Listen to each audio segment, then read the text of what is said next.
Good morning students. In this video session, I am going to explain about the illustrative example which is present in the third unit. Okay. Sum of array of numbers, or it should be asked as sum of element in the list. That means if you are taking the list, lot of elements are there, right? So you have to add the elements which is present in the list. So here instead of array we can able to use the list. In Python programming there is another one data type called array.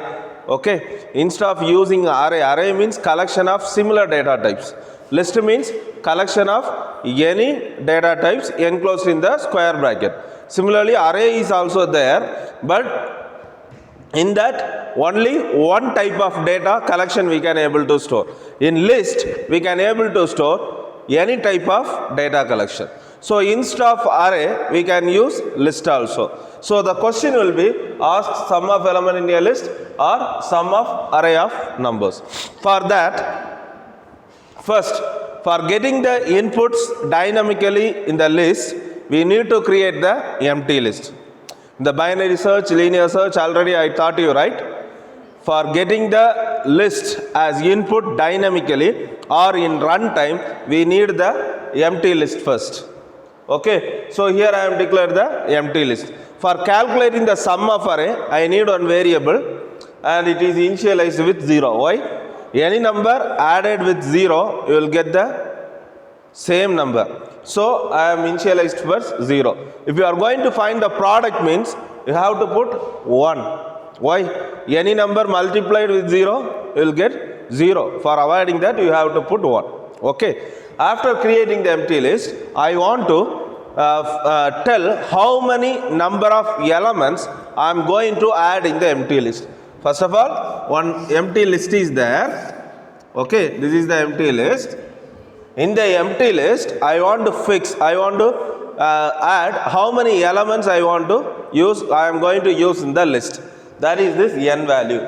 N equal to int input of enter the number of element in the list. So whatever present in the double quotes will be displayed in the output screen. So in the output screen, it will display enter number of elements in list. Okay. For example, I am going to give 5. I am going to add 5 elements in the list. All of you got it? So inside the list, I am going to add 5 elements in the list. 0, 1, 2, 3, 4. I am going to add 5 elements in the list. So I can't able to give all the 5 elements at a time. I can give only one input in one place at a time. At a time I can able to give only one input. So I want to repeat the process, same process nearly 5 times. I am going to repeat the process 5 times. Instead of that, what we can do? We can use the for loop. So I am using a for loop. For I, it's a syntax, right? For is a keyword, I is a variable, n is a membership operator. Then range of n. What is range of n? What's the use of range? Range will create the sequence of numbers. What's the n value here? I already given the n value is 5. The n value is 5. So range of 5. So range of 5 means it create the sequence like in default the range start is 0. So 0, 1, 2, 3, 4. 5 numbers it will generate in sequence. So in the first iteration, what's the I value? The I value is 0.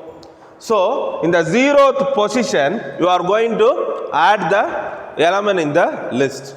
Okay. Then I am getting the input x equal to input of I am getting one number. For example, I am getting 1.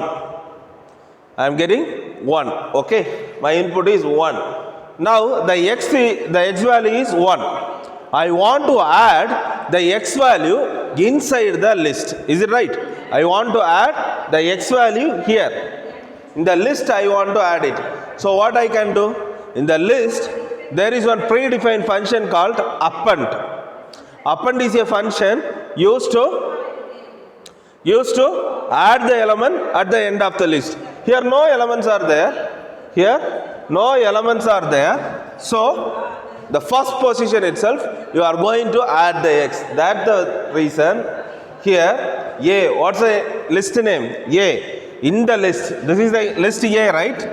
In the list append dot append x. So here the x value is 1.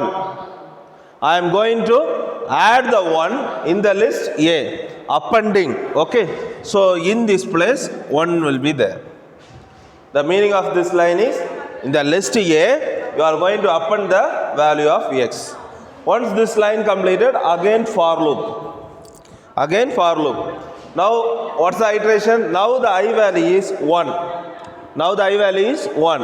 Okay. So again you are getting one input. X equal to int input of. What is int input of? Input of function is used to get the input. Int means it will get the integer number. So now I am getting the number 2. Again I want to append it in the list A. So A dot append of x. So now what's the I value? 1. So in the first position I am adding the second input. Again the for loop will be executed. So what's the I value now? The I value is 2. So again I am getting one input 3. Then I am appending in the list A. So in this place it is 3. So again the for loop will be executed. Now what's the value? I value is 3. I am getting one input. My input is 4. Okay. Again I am appending A dot append of x. I am appending the x value in the list A. So 4 will be appended here. Again now the I value is 4. At last the I value is 4. So again I am getting one input 5. I am appending in the list A. Okay. So 5 is added here. I is added here. Okay. Now after that any values are here? No. Your I value stopped here. No more values in the range function. So the for loop will be terminated and come here. Now what I want to do means I want to add all the elements in the list. That means I want to add 1 plus 2 plus 3 plus 4 plus 5. That is sum of element in the list. Sum of element in the list. So 3, 3, 6 for 10, 15, right? So I want to add all the elements in the list like this. So how many times I am performing addition here? Nearly 5 times I am performing addition here. Repeatedly I am doing the same process. So again I am going for the for loop. As I am doing the repeat process, I am going in the for loop. Here for I in A. What is A here? Now this A is a list. A is a list which contains the values 1, 2, 3, 4, 5. Okay, I in A. So here A is nothing but this list. Inside the list now what are the values are there? 1, 2, 5 is there. So 1, 2, 3, 4, 5. So in the first iteration, what the I value will take? This I will take the 1 first. I will take the 1 first in the first iteration.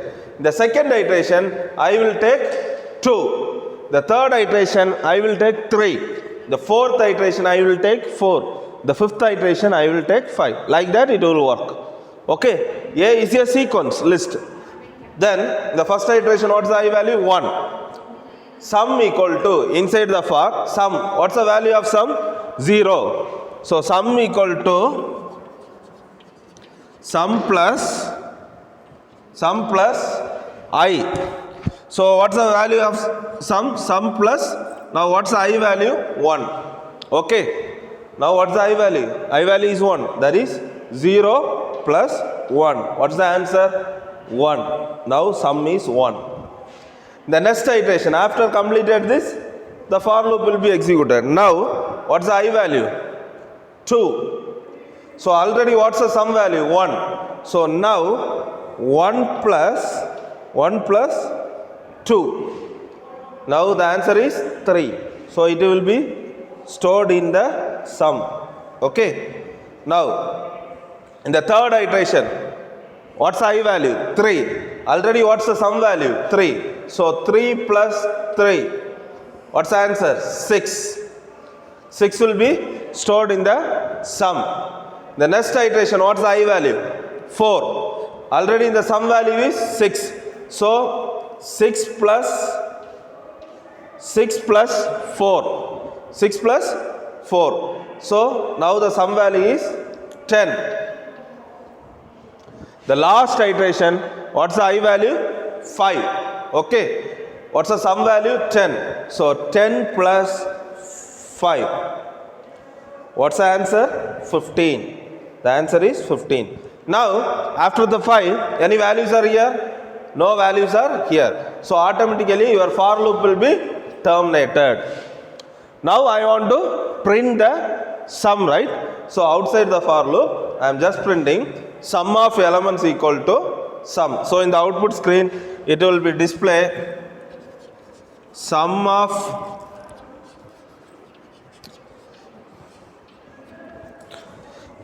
elements equal to 15. Okay, all of you understood? First, I get the input in the runtime.